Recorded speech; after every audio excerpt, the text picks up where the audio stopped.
Hi, I'm Representative Dan Sadler, and this is Video Capital Update for Tuesday, November 7th.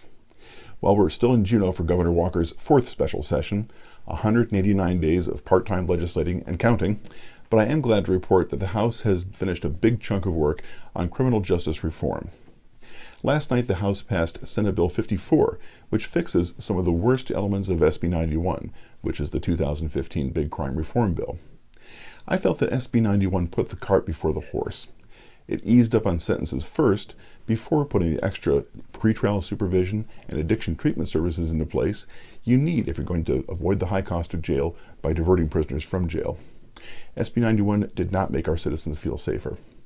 I voted for the SB 91 repeal, but when it did fail, we kept working, and the bill we passed 32-8 last night did some things right. It means that Class C felonies get you a year in jail instead of just probation. It means up to 5 days in jail for violating your conditions of release instead of just a ticket. It increases punishment for repeat misdemeanors. It fixes loopholes that let sex traffickers get off the hook if they claim that they're hooking too. We also made some good changes in the committee process. The bill ends administrative parole that lets criminals go after serving just a quarter of their sentence. And it lets police hold DUI suspects until they're sober enough to go back on the street.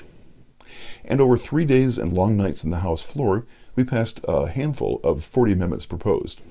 3 of them lengthened sentences for petty theft and low-level felonies, 1 lengthens probation terms, and one of mine that I'm very proud of lowers the standard to convict someone of joyriding. Now, car theft is up by more than 300%, and as though having your car stolen isn't bad enough, a stolen car essentially is Uber for criminals that they use to go joyriding and make their rounds of burglaries or drug deals or whatever criminals do all day.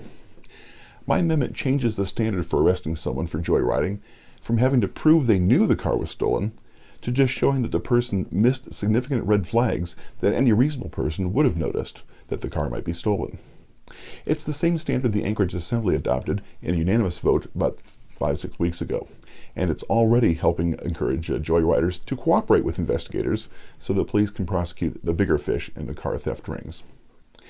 Now, everyone agrees that the work on criminal justice should continue in the next session, and as often as it happens and often as it's necessary to keep people safe, we'll bring it up and keep working to improve it. And as this next round of SB 54 takes effect, should the Senate concur, I want to keep hearing from constituents on how well the law is working or not working. I'll have more later, but until then, I'm Representative Dan Sadler, and this is Video Capital Update.